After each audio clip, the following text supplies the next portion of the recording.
Hey guys, hold on just a second. I'm going to adjust the light and see if, well, that's okay. It's bright enough, I think. Very good. So, you guys are talking about angels. I've been looking at your conversation while we were waiting to get started, and you guys are talking about angels, and that kind of leads into something that I wanted to touch on before we start talking about how to create fluid condensers. And that's the thing we'll spend the most time on tonight, the fluid condensers. Out of all of natural magic, out of all of herbalism, out of all of alchemy, they are my absolute favorite things to make and use. And they are also, from my own personal experience and from my own personal practice, they are profoundly uh, efficient. I mean, they work really, really well. Um, but the thing about, if you notice, the title was demons, possession, and fluid condensers. And the thing I wanted to talk about that in connection with that is how, in magic you always hear about as above, so below, as within, so without. So we're working with two different things. We're working with things that are external to us, and we're working with things that are internal to us. So I'll give you an example of what I mean by that using angels, since that's what you guys were just talking about. Angels, in an external sense, when you're talking about something outside of us, working with angels, you're talking about what angels essentially are the universe's chakras. The reason I say that is because they are what's responsible for taking energies from higher levels of reality and channeling them down or funneling them down into lower levels of reality. That's what angels do. They are chakras of the universe that funnel particular kinds of energy down. So when you're calling on, the angel of Hesed, which would be Zadkiel, you are basically invoking a particular chakra point in the universe to funnel energy of a particular kind down, the same way you would be doing, for example, if you were working with, your heart chakra to do something. So that's what they are on an external level. And yes, they behave as if they are intelligent. They're to do with the universe's energy. That's the external angels. That's the external archangels. On the internal level, what they are, what course, as above, so below, as within, so without, what in us corresponds with those external energies are parts of our psyche, parts of our own higher self. Whenever you invoke an angel, an external angel, some of that energy that you're invoking that's coming through that chakra feeds its corresponding place in your psyche. This is why the more you work with them, the more you will be influenced by them. And I'll give you an example. In the beginning of magic, like in the probationer stage, what you're doing is, my brain just went blank. Give me 1 second. Oh, what you're doing in the beginning stage of like probationer is essentially sort of like cross training in working out. Cross trainers do a ton of different exercises because they want to hit every body part, at least for a few minutes during every routine. That's what we're doing whenever we start off, either using the lesser banishing or the lesser invoking. And we start off with the angels of the elements, and then we add in the angels of the planets, and then we add in the angels of the spheres on the tree of life. And then we add in the zodiacal angels. When you're adding all of those in each time, what you're doing is getting an overall workout to your psyche, to your energy system, all of that stuff. When you advance to the next grade, like the neophyte grade stuff, what you begin doing there is hitting one energy every time. So, for example, the first energy you would work with for 40 days, you would work with the element of earth. You would be invoking the angels, the archangels, the king of the, what are they called? The king of the elementals that correspond to that particular energy. So for earth, that would be the gnomes. I hate that word just because now when people hear that, when you say that, they think of those things that stand in people's front yards. But whenever you're working with those, you are directing all of your attention and all of your energy to developing one part of your soul. So this is why, for example, when you start invoking earth every day, like the guy who taught me, he said when he started doing it, he was born in the city, grew up in the city, has no use for like nature or any of that. It doesn't mean anything to him at all. This is a guy who values symphonies and cathedrals and museums and things like that. He's not interested in really much of anything to do with nature. But whenever we started invoking earth on a consistent basis for that 40 days, he started thinking, man, I haven't been camping since I was a kid. It might be really great to go camping. I haven't been hiking in a long time. I'm going to go hiking this weekend. I'm going to rent a dirt bike and go dirt biking.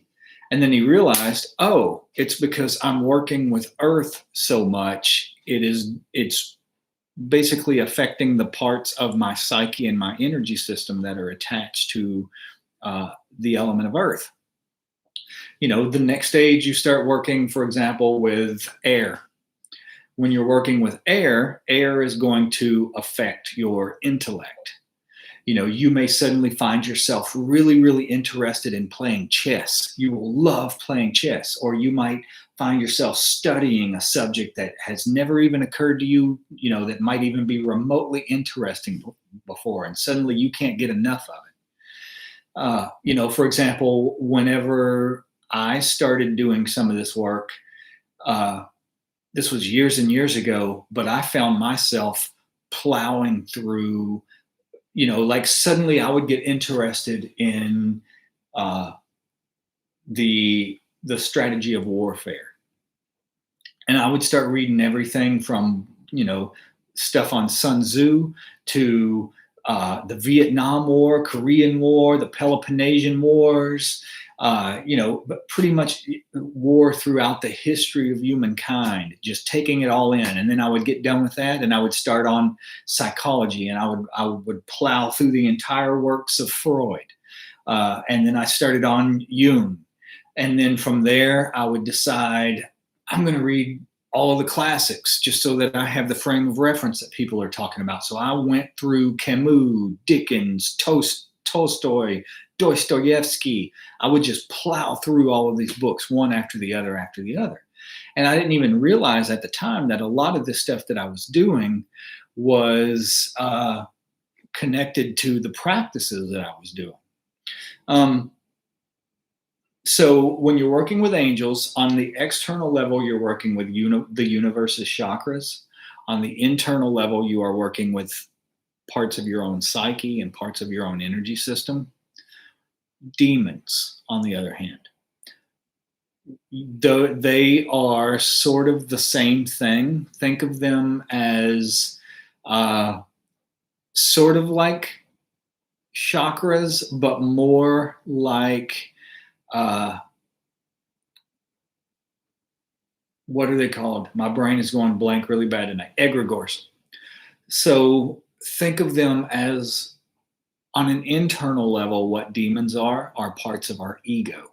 Just like angels are parts of our higher self, parts of our psyche, demons are part of our ego. Think about for a second the 7 deadly sins. You had a demon that corresponds to each of the 7 deadly sins. You had Lucifer over pride. You had Mammon over greed. You had Asmodeus over lust. You had Leviathan over envy. You had Beelzebub over gluttony. You had Satan over wrath. And you had Belphegor over sloth. If you think about what those things are, I mean, pride, greed, lust, envy, gluttony, wrath, sloth, those are all qualities that are inherent within all of us. That if we don't conquer, if one of those things becomes one of the prevalent aspects of your personality, it is going to screw your whole life up. It is going to devour you. If your pride gets the best of you, then every time you're wrong about something, every time you fail in some way, it is going to eat you alive. And pride is going to constantly make you seek the admiration of other people. You need other people to look at you in a way that makes you feel like you're elevated in some way. Gluttony. If gluttony becomes a dominant trait in your personality, you are going to eat yourself to death. Next thing you know, you might have heart issues and diabetes and all kinds of stuff due to basically stuffing yourself full of food that you don't even need, but you're eating it because ego wants it.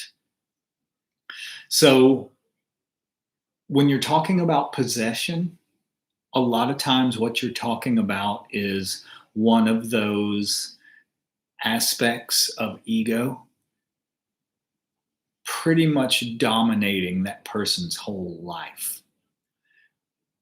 It gets its roots in them. And, think about, for example, wrath.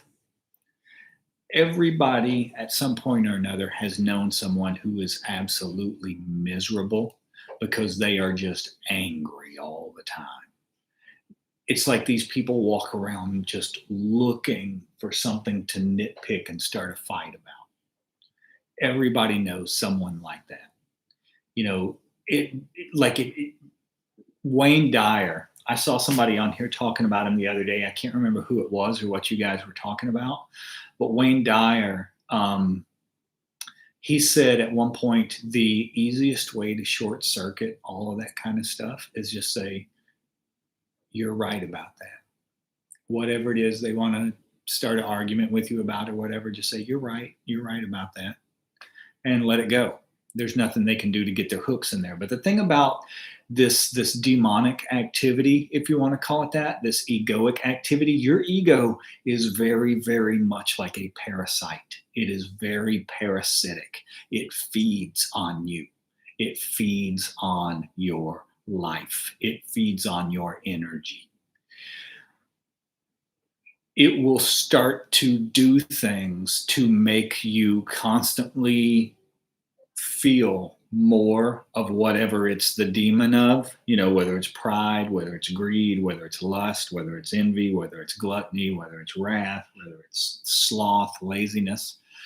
It will do things to make you feel more and more and more of that. So let's keep going with wrath just for a second. With wrath, it will start to make you look for things to constantly piss you off. Next thing you know, you're scrolling through like social media looking for people that have different political opinions from you, or anything that you can get pissed off about.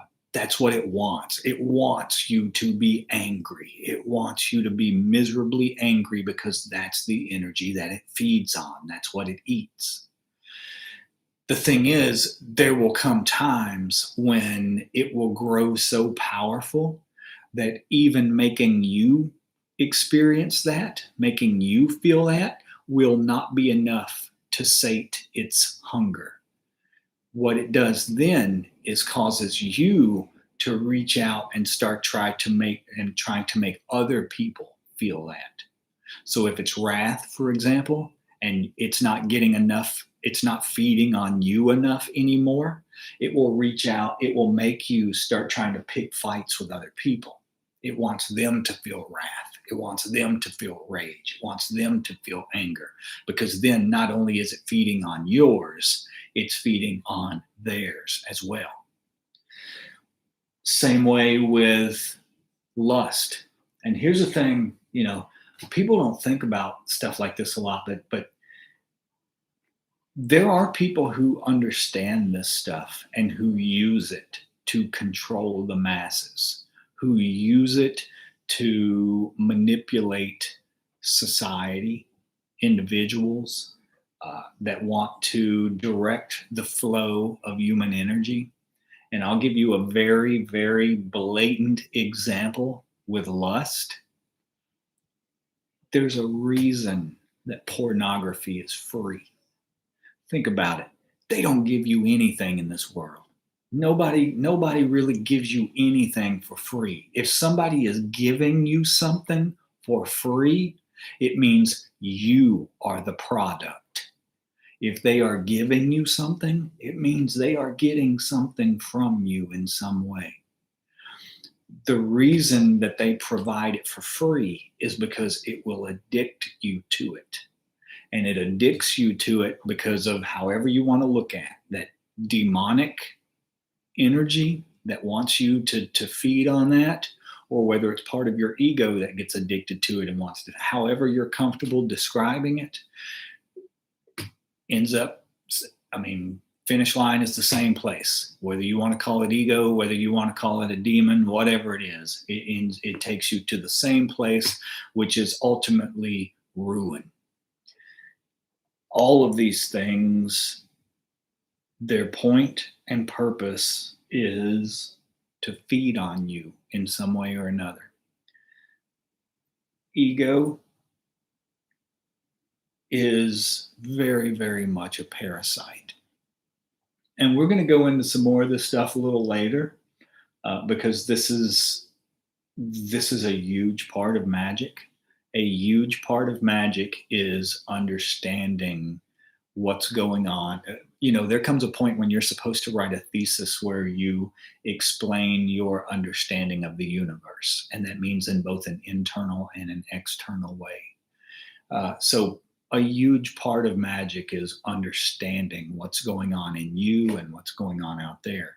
So, not just manifesting things, not just creating tinctures, not, all of that stuff is great. All of that stuff is fine.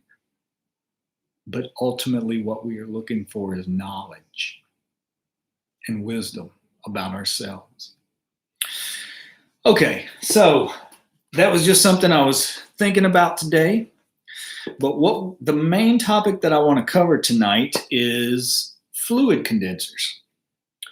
And I'm not going to, I'm not looking at the comments right now just because I get distracted really easy and forget what I'm talking about right in the middle of a sentence. So we'll have time for that. We'll go to that a little bit in a few minutes. But first, let's talk about fluid condensers. And I'm going to be going into 3 books to describe this to you. And these are the only 3 books that I have ever found that discusses fluid condensers. One will be Franz Barden's Initiation into Hermetics. One will be John Michael Greer's Encyclopedia of Natural Magic. And my least favorite, but one that still has a little bit of information that is very useful, is Magical Herbalism by Scott Cunningham. This book, everything about it, even the cover just kind of rubs me the wrong way. But that's just my own personal hang-ups. But let's get started. The one we're going to start with is John Michael Greer's Encyclopedia of Natural Magic. And I'm going to read you what he says. The reason I want to touch on all 3 of these is because they all talk about different aspects of creating the fluid condensers. So John Michael Greer's, he focuses for the most part, by far, almost entirely on the gold aspect of it. And we're going to be he talks about, I think he's the one who covers, gold chloride. I can't remember if Franz Barden does or not, but basically when you're making fluid condensers by John Michael Greer, well, I'll wait till we get to that part before I show you and talk about it. Potions, baths, and washes are among the oldest applications of natural magic. Fluid condensers, by contrast, are a recent addition to the natural magician's toolkit. Their origins lie in the traditions of Renaissance alchemy, and their full development took place in Central European magical schools in the last few centuries. So far, there are only a few books in English that discuss fluid condensers and their uses, and only one, Franz Barden's excellent Initiation into Hermetics, that does so in any detail. What is a fluid condenser? In simplest terms, it's a substance that is better than most at holding on to etheric energies, the densest and most material of the energies used in Western magic. As discussed and remembered what we're talking about, etheric energy. Etheric energy is the energy that's so dense it's almost physical. This is what you can see around your hand. Remember the exercise I told you to see your aura, where all you need is a white wall and you look at your hand, or you don't look at your hand, you hold your hand at arm's length and you visualize that there's a black dot on the wall, and you look at the black dot through your hand, and eventually you start to see something around the outline of your hand that will look like heat rising off the highway on a hot summer day. That's etheric energy. It's what the Chinese call chi. It's what the Japanese call ki. It's what the Hebrews call ruach. It's what the Indians call prana. It's what William Reich called orgone. You know, there's a million different names for this kind of energy, but it is the densest level of energy right before you descend into physical matter. And it can even have an effect on physical matter. You know, for example, I've seen Tai Chi masters and Qigong masters, Taoist masters, do things like they'll tie a balloon on a string and hold their hands in front of the balloon. And after a couple of seconds, you'll see the balloon will actually start to swing because the energy is having an effect on it. So this kind of energy can have a mild effect on the physical world. But that's what you're catching in a fluid condenser. Astral energy is more ethereal than that. Mental is even more ethereal than that. Spiritual is the most ethereal or ephemeral of all.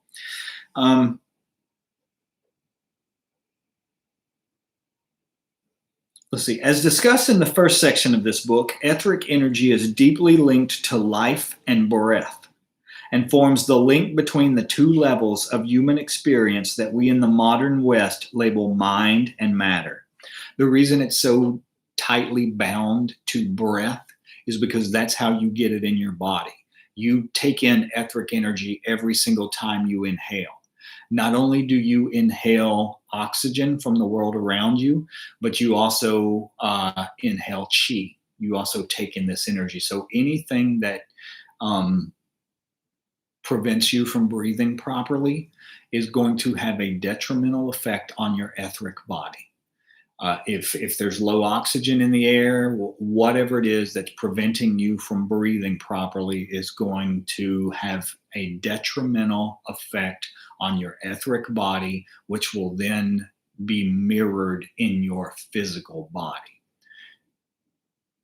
creating shortages of etheric energy in your body will eventually manifest in physical ailments. Nearly all of the substances that are used in natural magic are fluid condensers to one degree or another. Most things that will hold an etheric charge, though, put a very specific and focused pattern into the energies they contain. This is an advantage if the pattern is exactly the one you want. In fact, it's fundamental to natural magic, but it doesn't allow for much flexibility.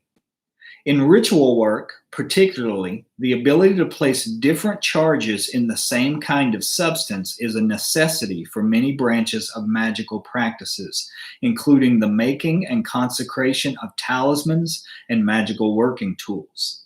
This is what fluid condensers will do. An object, say a heavy piece of watercolor paper, can be painted with a coat or two of an appropriate fluid condenser, allowed to dry, and then used as the basis for a magically consecrated talisman. Another object, say a concave glass disc with the back painted flat black, can be treated in the same way and will then be much more receptive to the energies it will wield as a magic mirror. So he's essentially talking about how to create a magic mirror, which is what a lot of people use for scrying. Some people call it a black mirror, same thing. So then he goes into making a gold solution. There are other ways to do this, some that don't even use the gold. We'll get to that in just a minute, but we're going to go over this first.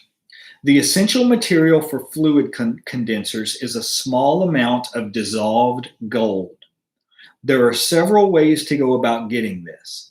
If you have access to a specialty photo supply store, gold chloride can be bought there. 1 part of this dissolved in 20 parts of distilled water makes an excellent gold tincture. So this is one of the ways that you can create a gold tincture with gold chloride. And I've showed you guys this before. This is what gold chloride looks like. This can be used. You would use 1 drop of this for every 20 drops of water. This, it's not cheap. It's not horrendously expensive, but it's not cheap. A bottle of this size will cost you $95 to $100 for 50 milliliters. I'm not sure what that translates to in ounces. Not good with the metric system.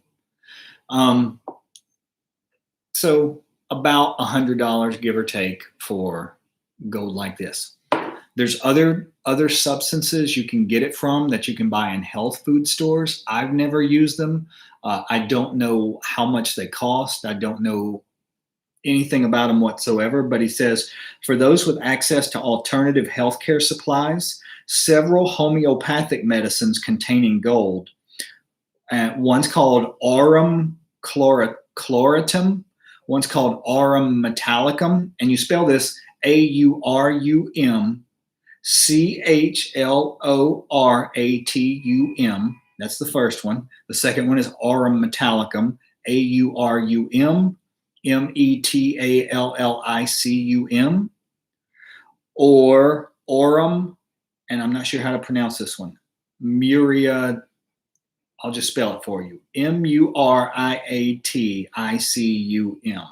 Evidently, this is stuff that you can get in homeopathic health food stores. We have those here in New York. I've never went searching for this stuff, and I'll tell you what I did do before gold chloride in just a minute. It's more involved, but it can also be more fun if you like doing a hands-on approach. So those things I was just describing, they can also be dissolved in water. You should use a 1x, 2x, or 3x potency, as the more extreme dilutions have too little actual gold to do the job. If you can't manage one of those, there's a fairly easy way to make a gold solution yourself, which is given below. And this is actually kind of fun. I like doing this. What you'll need to make a gold solution, you'll need a piece of solid gold jewelry. 14 karat or better, that won't make anyone upset if it's damaged. A pair of pliers, a heat-proof glove or oven mitt, a glass or enamel-coated saucepan, a cup of distilled water, and a heat source such as an alcohol lamp or a gas stove burner. A pair of chemist safety goggles is a good idea as well. So basically, you need a glove so that because the pliers are going to get hot, the gold is going to get hot. So you need a glove that's going to protect your hand. You need the pliers, and you need something made out of gold, at least 14 karat gold or more, and a heat source. For the heat source for me, I just used a gas stove. You know, I have a gas stove in the kitchen. You wear the glove, you hold the gold with the pliers, and you hold it in the gas stove until it gets red hot. And what I used, I didn't use jewelry. This is actually a crown, a gold crown, you know, on your teeth. This is solid gold. This is what I used, a solid gold crown. So if you can get a hold of one of those will work as well.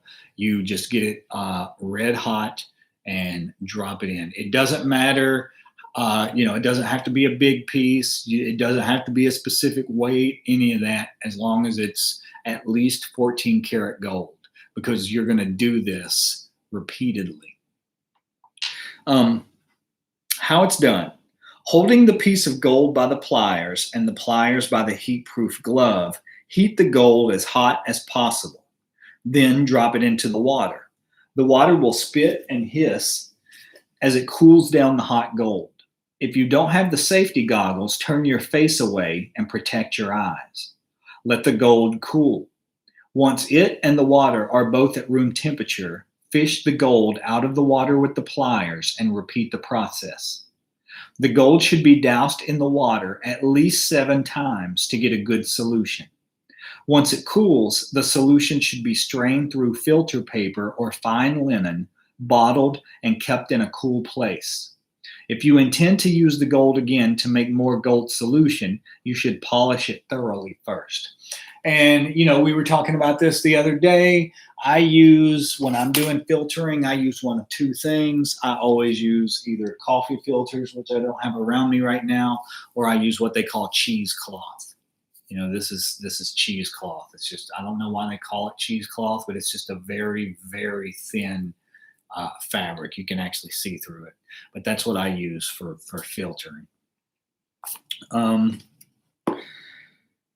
So then making the fluid condenser. However you prepare your gold solution, it can then be combined with an appropriate potion, bath, or wash to make a fluid condenser ready for magical use. What you'll need. The ingredient for a fluid condenser are an infusion or decoction made from any of the methods covered above, and that's all the stuff we've been talking about.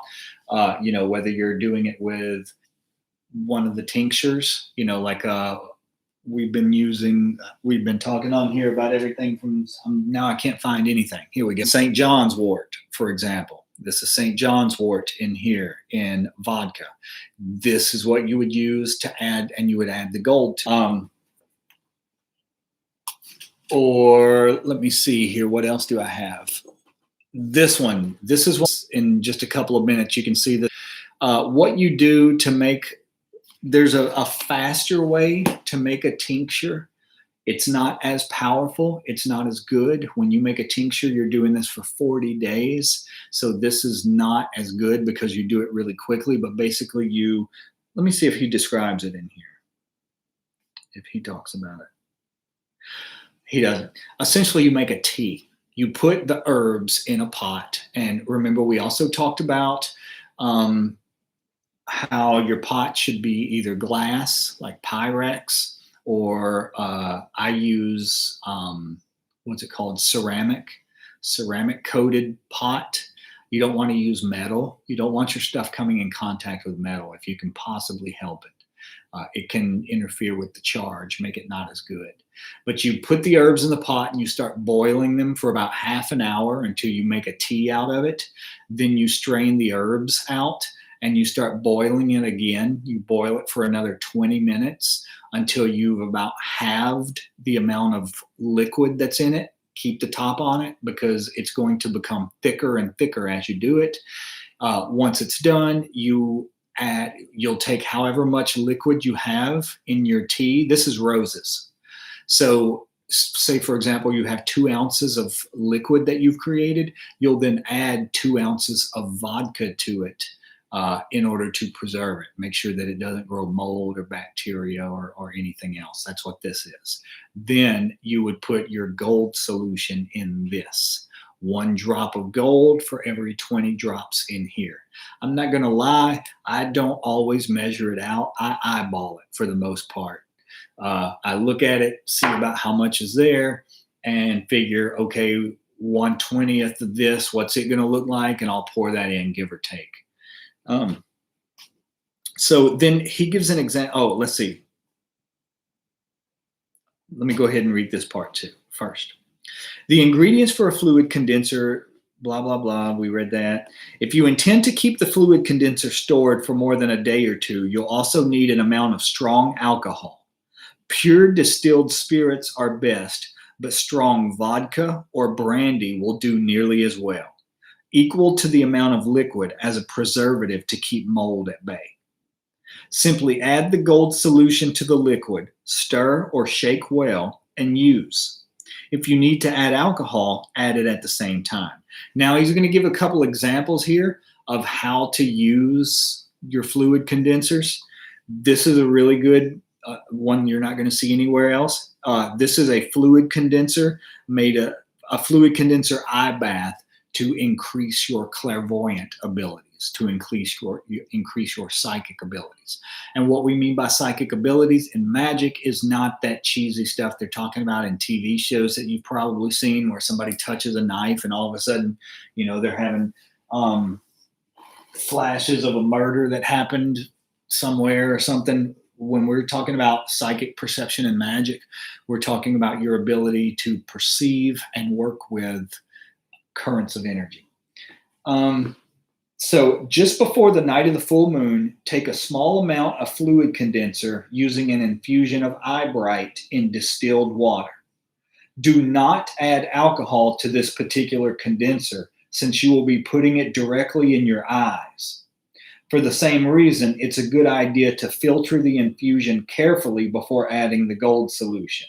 You don't want bits of herbs and whatnot floating around in there, because you don't want to be putting that in your eyeball. Once it's made, magically charge it with the intention that it will amplify the power of clairvoyance, the ability to see into magical realms of experience. You can use whatever method of charging or consecration you wish for this part of the process.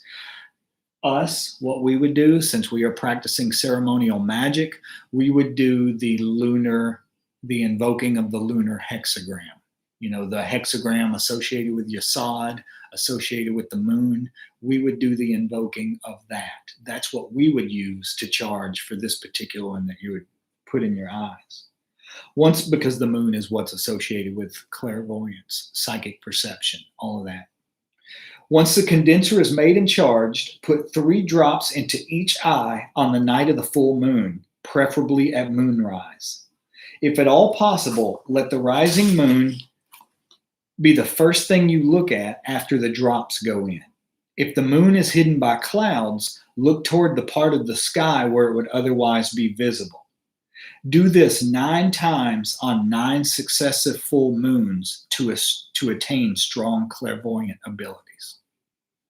So that's an example. That's one way that you can use a fluid condenser. Here's another way, a second way. Condenser paper for talismans. The talismans we were making a while back? You can also use it to enhance the power of those. Talismans are among the most useful devices in traditional Western ritual magic. On the most basic level, a talisman is an object, usually a disc of metal, wax, or parchment, which is marked with carefully chosen symbols and then consecrated with magical energies corresponding to those symbols in order to accomplish a specific task. On a somewhat deeper level, a talisman is a living thing created by magic. The material object is its physical body, while the energies brought into it at its consecration form its other, subtler bodies. In place of a soul, however, it has a purpose, the purpose for which it was created and consecrated. And it will direct all of its energies to that purpose night and day until the purpose is accomplished or the talisman is deconsecrated. The art of making and consecrating talismans belongs properly to ritual magic, not natural magic. And information about it can be found in any good book on the subject. Still, one detail that has not often been understood in recent years is that natural magic can be used to amplify and strengthen a talisman. The standard way to do this is by making the talisman out of a substance that resonates well with the energies that will be summoned into it. In earlier times, this was usually done by making the talisman out of one of the 7 planetary metals, with brass filling in for Mercury. It's a little hard to carve symbols in quicksilver, after all. On the other hand, the cost of a disc of solid gold, 6 inches across and 1/4 of an inch thick, good dimensions for a metal talisman, is enough to make a talisman of the sun unavailable to all but the richest of modern magicians. Fortunately, there are other options, and perhaps the best makes use of fluid condensers.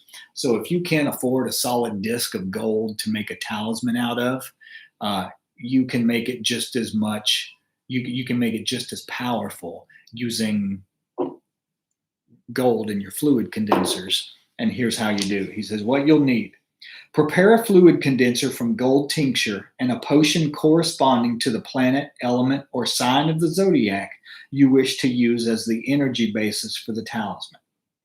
The only other things you'll need are a small paintbrush, preferably with natural bristles, and a piece of heavy watercolor paper.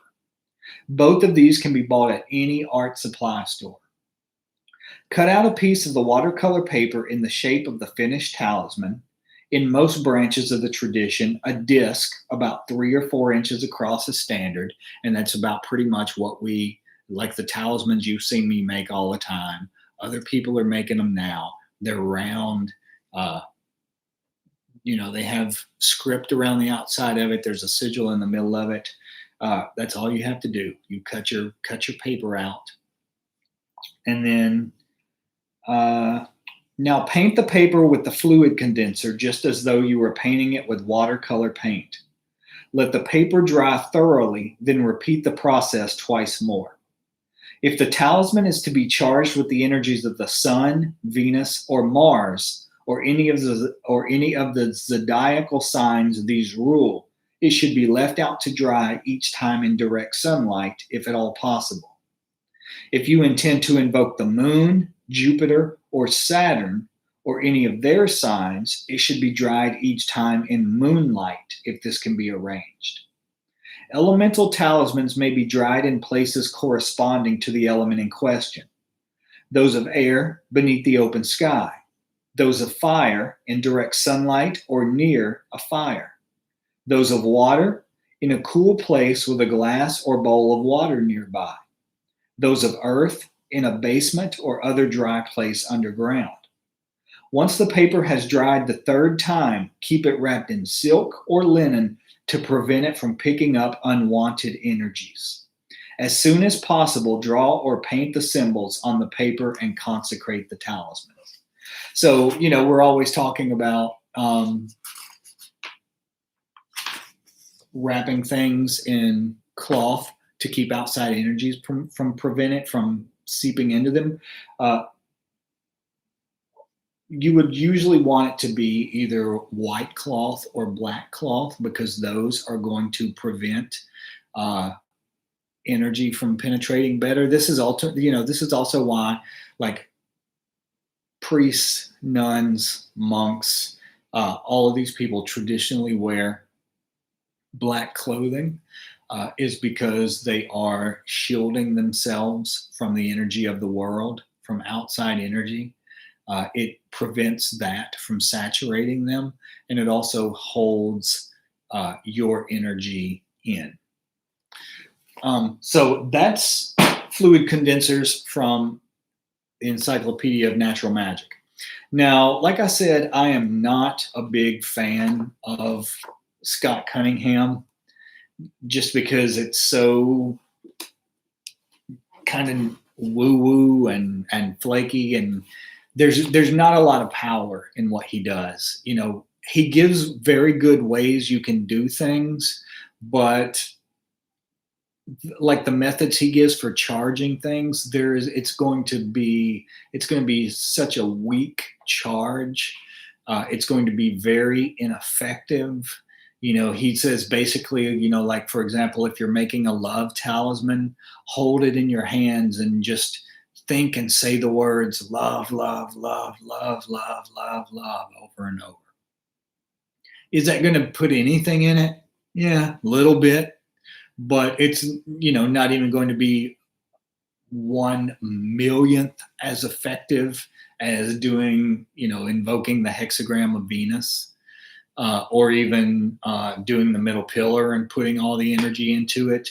It's like, I don't know. It's just something that doesn't appeal to me. I don't understand why, if you're going to do it, why you wouldn't want to get the maximum impact of it. But he does give some good advice on other things you can do with fluid condensers. And this is, I think, is really good. This is things that I've actually used before. The elements are the building blocks of the universe. Everything that exists is made up of one or more of the four elements of air, fire, water, and earth. Even though this is understood today in the symbolic rather than literal sense, the system works, and many witches and magicians tap these powers to aid them in their magic. One of the easiest ways to do this is through the use of fluid condensers. The fluid condenser is a magically charged infusion. It is one of the most effective methods of capturing, concentrating, and storing the innate powers of herbs. Some magical herbalists, in fact, use fluid condensers in nearly all of their magic, finding them the most effective of their magical tools. Others bolster their magic with fluid condensers, but do not rely on them exclusively. There are three basic types of fluid condensers: the liquid fluid condensers, the solid fluid condensers, and the aeriform fluid condensers. Of these, there are two methods of making them: the simple and the compound. A simple means it's something that's made using just one herb.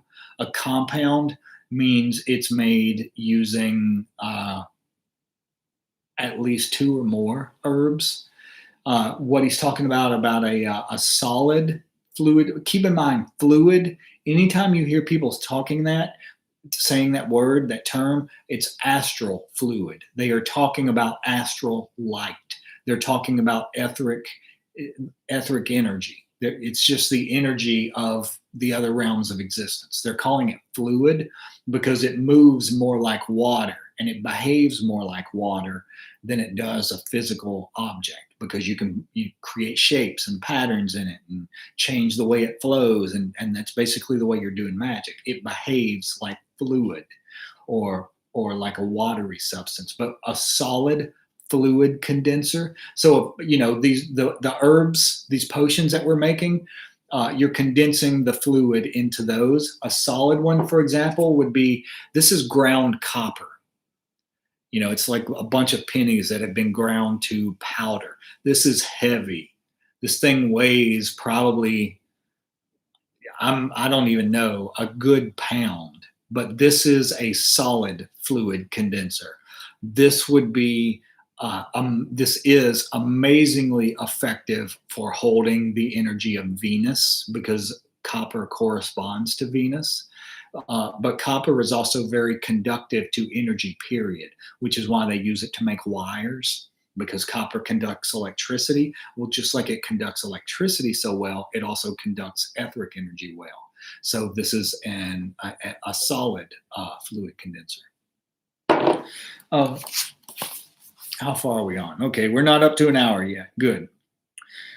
A word should be said about the fluids these condensers are named for. The universal forces are divided up even further than the elements into two poles, the electric and the magnetic. The electric is hot, fiery, active, masculine, and pursuing.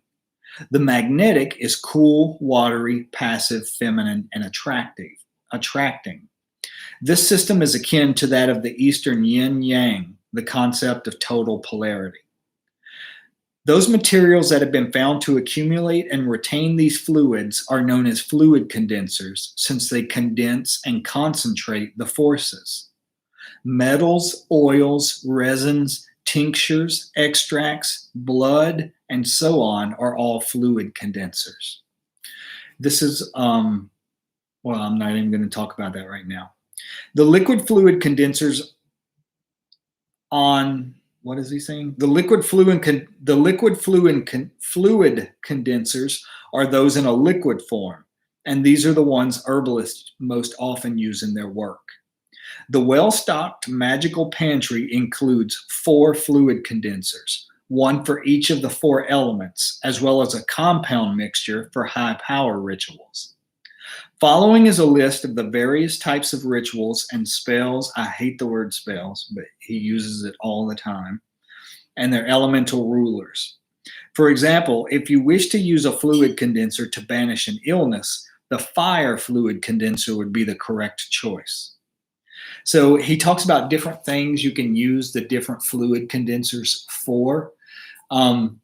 So, for example, earth. Earth is fertility, jobs, promotions, money, business, investments, material objects, agriculture, health foods, ecology, conservation, stock market, antiques, old age, museums, buildings, construction, and progress.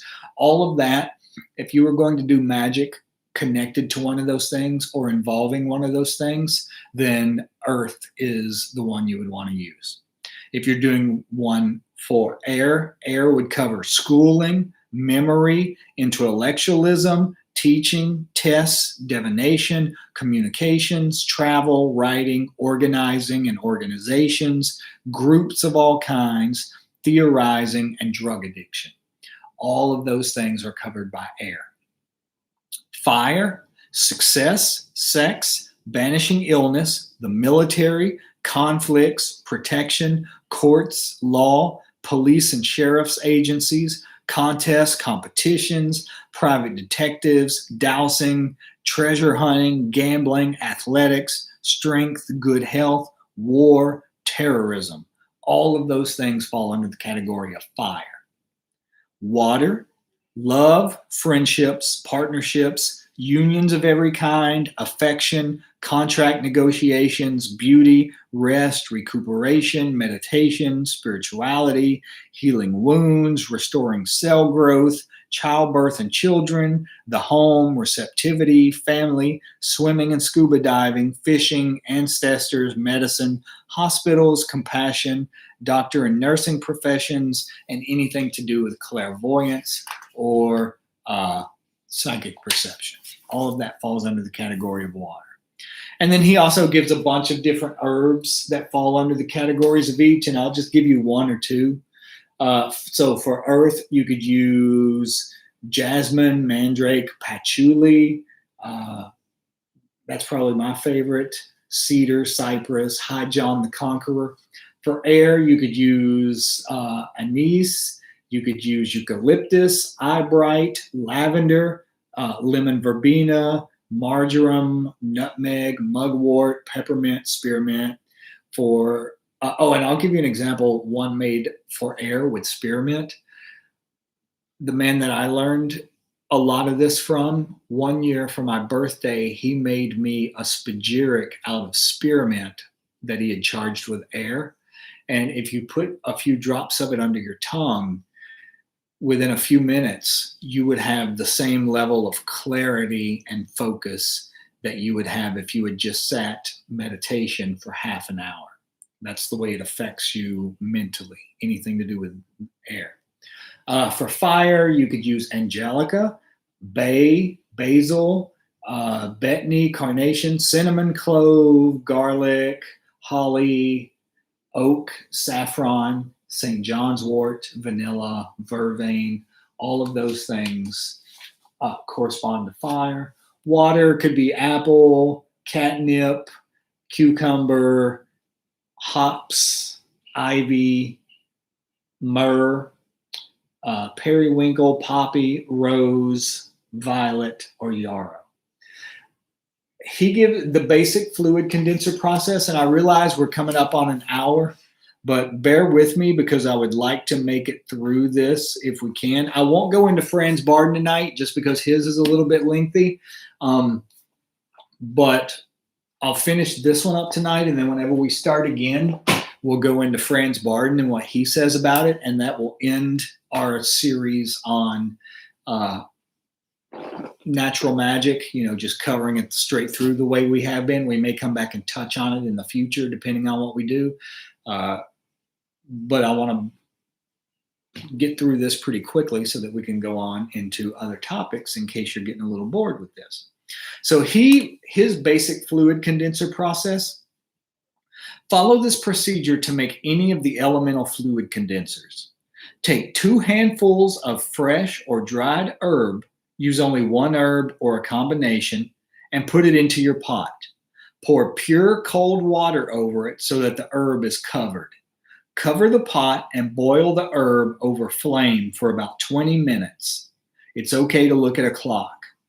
Cool without removing the lid for 13 minutes. Strain the liquid, then cover it, then return it to the pot and boil until it is halved in quantity. Leave the lid on during the process, but check it every few minutes to see how it is progressing. Let cool, covered, and then add the same amount of spirits. Gin or vodka work well, or fuel alcohol. Now shake the condenser vigorously, then strain again through 4 layers of fine linen into a small dark glass bottle and cork it. Store in a cool, dry place until needed. To add extra potency, some magicians add a little of their own blood to the mixture just after adding the spirits, or some add a small piece of gold, which is then filtered out and retrieved. These substances add extra potency to the fluid condensers, though they are certainly not necessary. Store the liquid fluid condenser where the sun's rays will not reach them in a dark glassed bottle that is tightly corked. Remember, make the condenser with the proper herbs of the element, and be sure when making compound condensers that an odd number of plants are used. Label the bottle carefully so that there will be no question later as to whether it is an air or fire condenser. So he says, according to him, the gold is inconsequential, that you can put gold in it if you want to, and that makes it even more powerful. Or you can not do the gold and use it just like it is. I've done it both ways. Honestly, the gold does make it work better. He talks about just like putting gold in it, like after you've bottled it or whatever. Like here's an example. Here's one I did. This is a rose fluid condenser that I made a couple of weeks ago. He talks about, for example, when you're making the fluid condenser, just put the gold in it and let it sit in there and soak. That's not going to get the gold in there. That's not going to get any particles of the gold in there at all. It may work on a magical level to some degree, but it's not going to work on a chemical level. You do have to heat it up and drop it in there to have the, I forget the word they use. Maybe it's oxidization, something like that. But you need the gold to either be hot, or you need gold chloride, or you need one of the things he was talking about from the health food stores. Can you make these fluid condensers without gold? Yes, absolutely. And they will work. I have done that many times. It works better with the gold, but it's not necessary. And I don't see that how what he's talking about, just letting the gold lay in there, is going to make any difference either. But then he talks about how to use them. And this is the part I really wanted to read you. Take a quantity of this is how you use the earth one. And once we go through this, I'll stop for the night. I won't keep you on here all night long. This is how you use the earth one. Take a quantity of the earth fluid condenser, a few teaspoons will do, and pour it into a glazed earthenware bowl. Load this with your desire. He says load it with your desire because that's what Franz Barden says. Load is the same thing as charge. Charge it. You basically charge it with what you want it to do. Take earth, and the way I'll do this, like for example with the rose, I'll hold it in my hands and I'll inhale several times and fill the earth with light beneath my feet. And then when I'm ready to use this, say for example, the carpet in my room, I have charged this entire carpet as a talisman. As I am dropping drips of the rose onto the carpet, I will release the energy that I have inhaled into the earth at the same time as the liquid and see it charging whatever it is that I'm trying to accomplish. Like say, for example, if it's a person that's sick and I want to send them healing energy, I will inhale into the earth several times. And then as I'm dripping this onto the carpet in this room, I will visualize that all of that energy is going to the person that I'm trying to heal.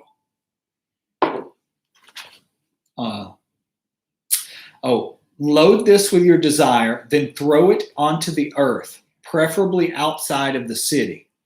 Roadsides and pathways are to be avoided at all costs. As the earth soaks up the condenser, call out your desire and visualize your wish. Only when the liquid has been completely absorbed is it finished. If you live in the city and cannot find an appropriate place to do this, it is permissible to use a flower pot. Naturally, there are many other ways of using this condenser. Anoint your wallet or money to attract prosperity. Wear it on you when asking for a promotion or raise, etc. Then he talks about how to use the air condenser. Get a small bowl or saucer. Pour some spring water into it, then add 3 drops of the air fluid condenser.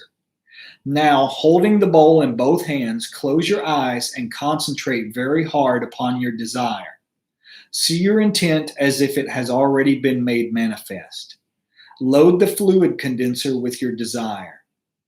Concentrate on the object while holding it in your hands, feeling that you are infusing it with your desire.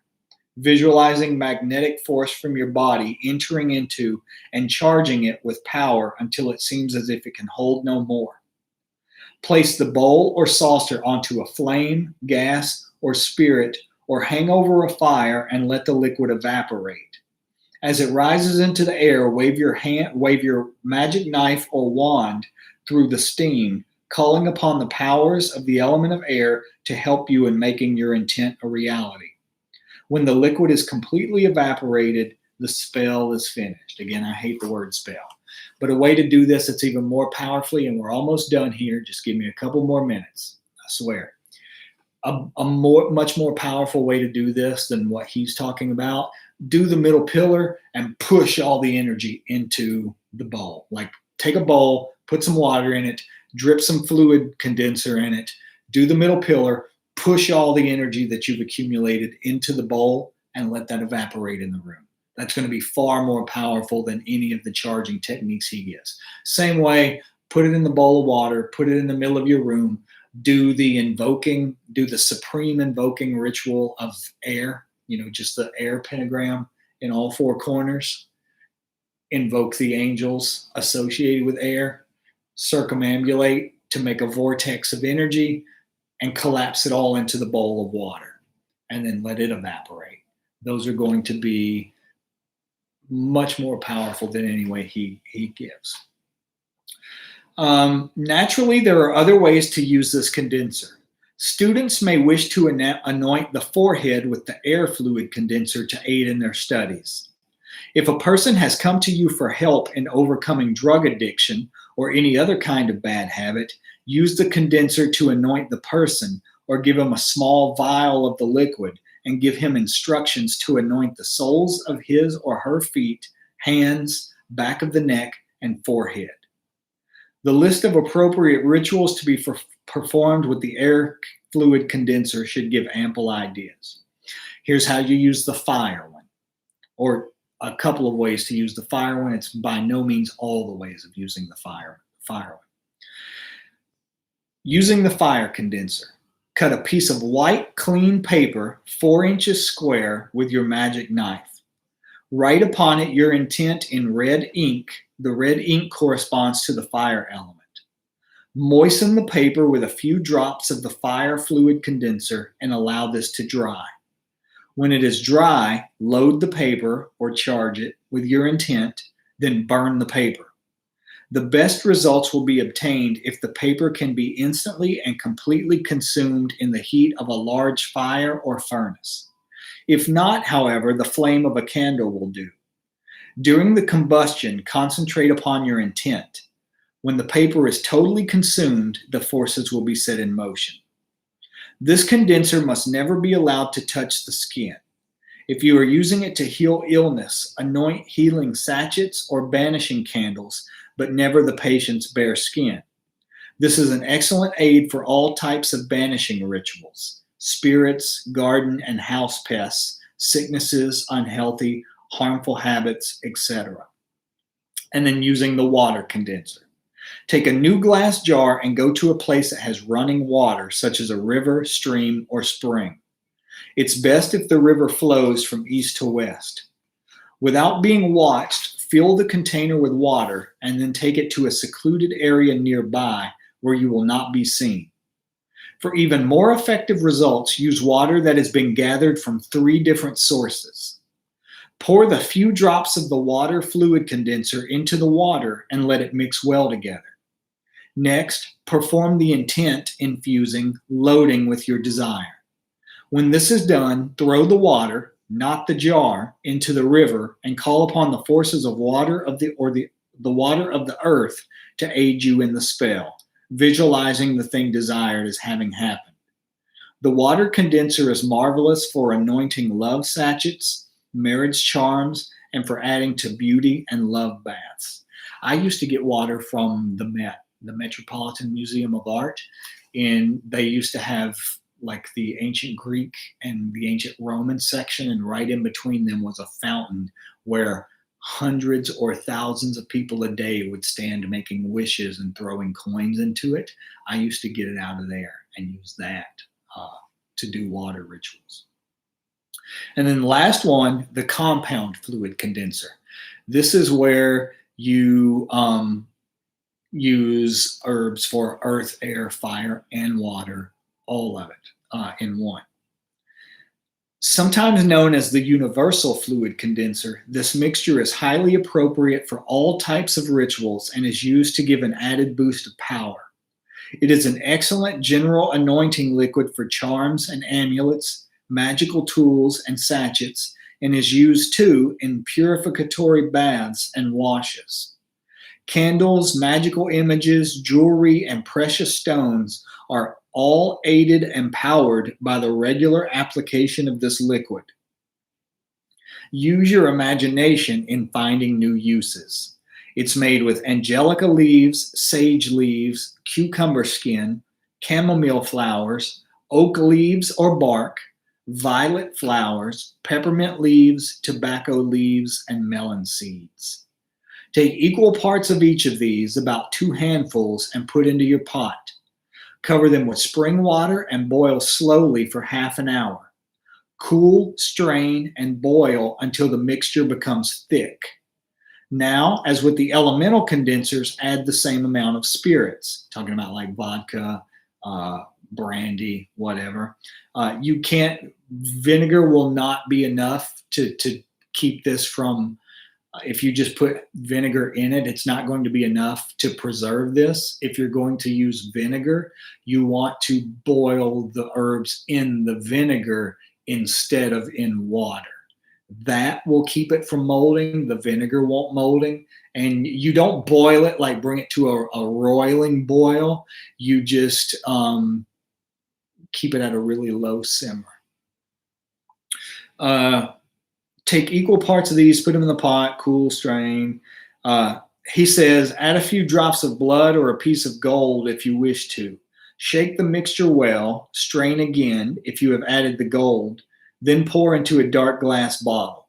Store in a cool, dry place and be sure the label contains all important data, including the date of composition. Needless to say, all work in the manufacture of condensers is best performed while the moon is waxing. The day and planetary hour are not important, as these are general use tools. Condensers can be powerful aids to tapping the powers of the elements if they are made with care and used with a good deal of faith and imaginations. Pow pow. Okay, so herbs. Oh, honestly, if you're looking for these, whatever herbs we're talking about here, and we're going to, one last time, we'll touch on what Franz Barden says about fluid condensers. That's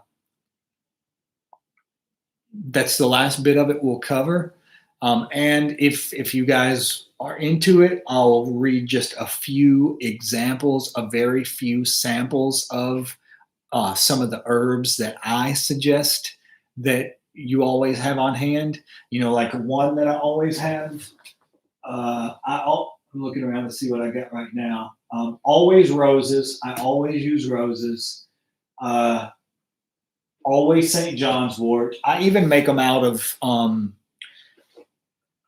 frankincense. You know, I have let frankincense sit in bottles of vodka until the frankincense completely uh, basically liquefies and turns into the water. There was something. I remember. Something else that you guys might like. This is an herb that it's called butterfly pea flowers. If you make if you put this in alcohol, like vodka, and let it sit, it will turn the most amazingly beautiful blue color that you can imagine. And it will also change if you use a little bit of saffron in it, or if you use lemon in it, it'll turn green. If you use the saffron, because the saffron is red, it'll turn like a purplish color if you use lemon juice. But this just, I mean, it's good for anything to do with mental stuff, you know, like if you're really forgetful or any of that. It's really good for that. It's also considered like an aphrodisiac, so it's used a lot in love stuff. But I just love the color of it. I mean, there's nothing else out there that creates this beautiful blue color that this stuff makes. So this is something you might want to experiment with, just because of that, if you like the colors of things. Okay, guys, I'm going to cut this off because we've already went well over an hour again. I've been rambling forever. It's going to be a few days before I talk to you again, just because I am crazy busy for the next 3 days. So I will get with you again around the 1st of June. I need a few days to get a lot of business in order, but I will talk to you again very soon, and we will pick up where we left off. Thank you guys for bearing with me and for finding this interesting and for, you know, caring about this kind of stuff. I really, truly do appreciate the community that you guys have formed here. And I look forward to this greatly. Take care, and I'll talk to you soon.